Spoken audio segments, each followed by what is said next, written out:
through the wonders of the time-space continuum. Charlie Rose. You know what's interesting about that?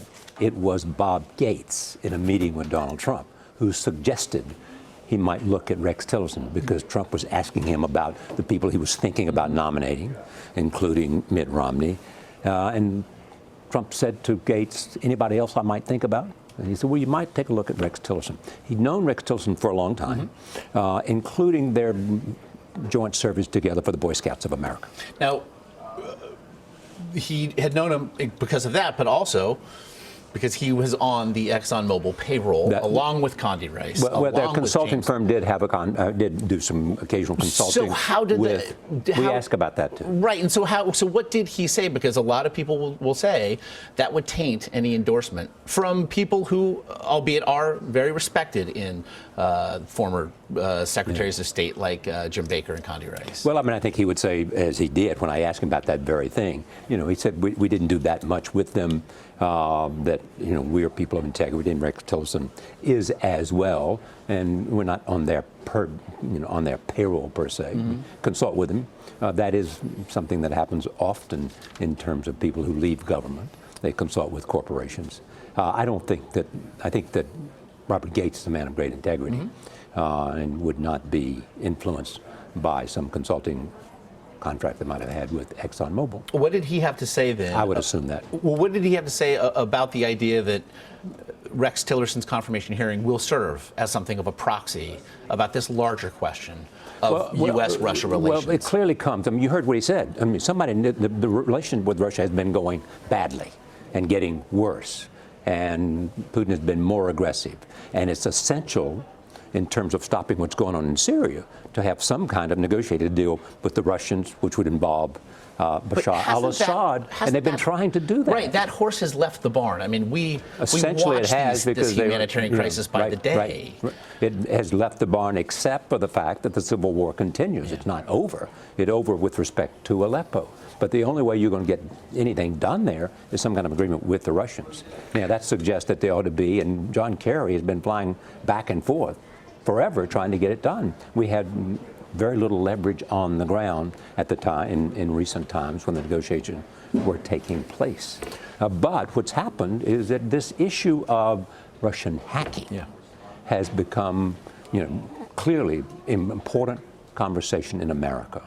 And it also has to do with Donald Trump's relationship with Putin. He can speak to that.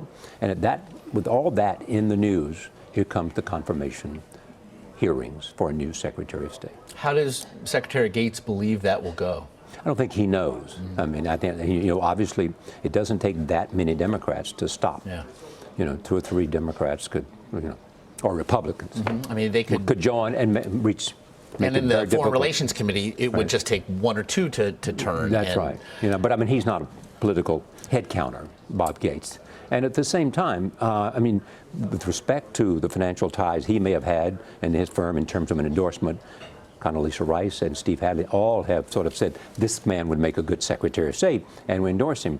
All of the relationships they have had, ought to be part of the record.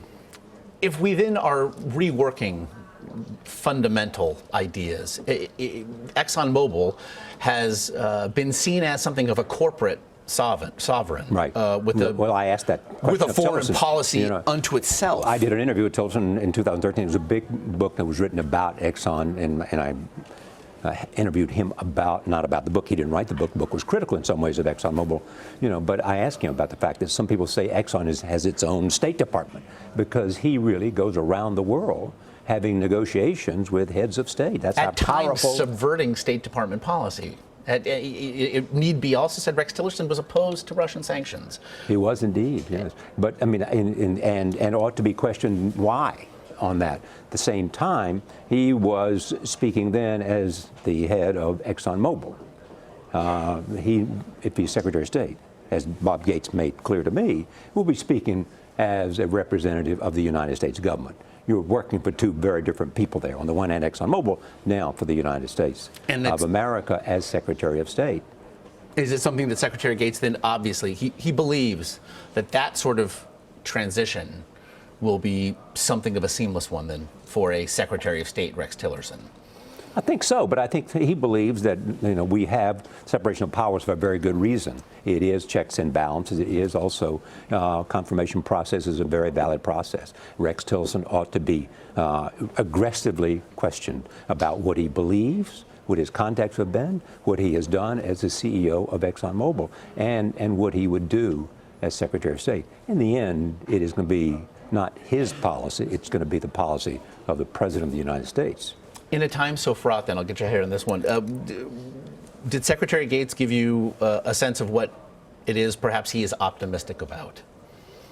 Well, no. I mean, I think he thinks that we have a huge challenge here. I mean, I think this is a guy who's been a student of Russia. He's been a student of Russia.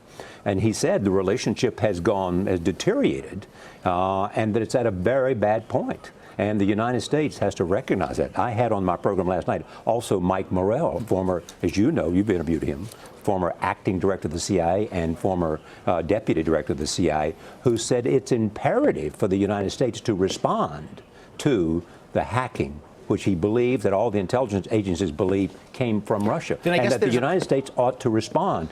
So I said, well, how should they respond? One way is sanctions, the kind of sanctions that we imposed on Iran. Now, we have sanctions against Russia, but these against Iran, well, obviously, were much tougher.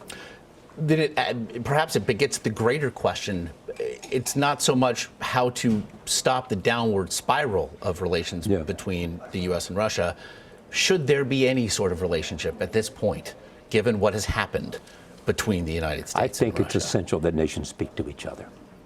Speaking to each other is one thing, but given what the intelligence community believes has happened here, is it possible to trust what is said? Well, Ronald Reagan famously said, as you know, you're not that young. Trust but verify. A lot of verification required. Exactly. Indeed. But it is a huge story. I mean, Mike Morell said this is a political 9/11, this hacking, trying to disturb and influence our election process to do that. Now, lots of people step forward and say, Vladimir Putin thinks that we tried to do that. I mean, he thinks we tried to do that in Ukraine. He thinks that Hillary Clinton was involved in sort of believing that it was important for us, to support other people in the election. Now, clearly, I don't know that may be in his mind and may or may not be real in terms of how he defines it. And yet we have a president-elect who is essentially denying a political 9/11. So far, he's denying that he's saying that he's seen no proof that the Russians did this. Well, the intelligence community way back in October said, we all believe now that the Russians did it. Even the FBI, which may have some differences with the CIA about motive.